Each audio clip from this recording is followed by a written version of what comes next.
This is a spoiler-free pocket watch review of Christopher Nolan's The Odyssey, where I watch movies without knowing the runtime and count how many times I check my watch to see if a movie's gas or ass. This is probably my most anticipated movie of the year, and Nolan is one of those directors where I can go into a movie with high expectations, and more often than not, he delivers. I'm predicting this movie will have a runtime of 3 hours and 5 minutes. I'm also predicting I'm not going to check the time at all, so 0 pocket watch checks. Let's see how it goes. We're heading to LA! That indescribable feeling we get when the lights begin to dim.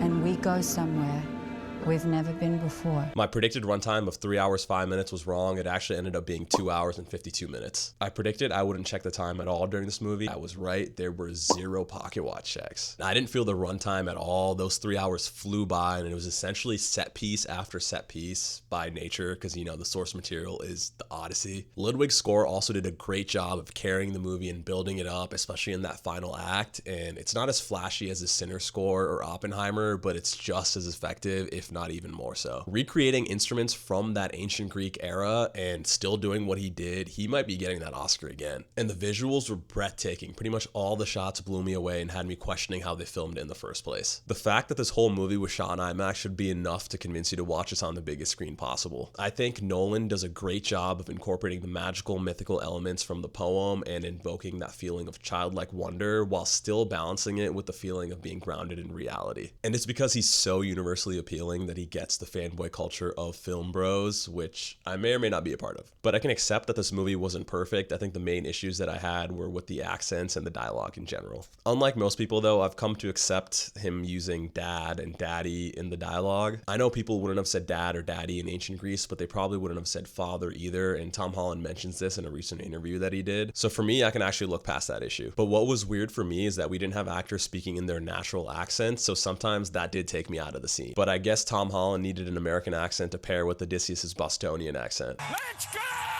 And there's always been the conversation that Christopher Nolan's dialogue is the weakest part of his skill set. And you can kind of see how good the dialogue can be when his brother Jonathan is involved in the script versus how it is when he's not there. Honestly though, these are the most minor of nits for me, and the acting performances were great and more than made up for it. Anne Hathaway played her part so well, I was blown away. And is this the best Tom Holland has ever been? I think he did a fantastic job as Telemachus. And obviously my GOAT Robert Pattinson delivered, no surprise there. But the biggest surprises to me were Himesh Patel and John Leguizamo's performances. They were cooking. For me, this was a 4.5 out of 5, but we're gonna have to see how it fares on the rewatches.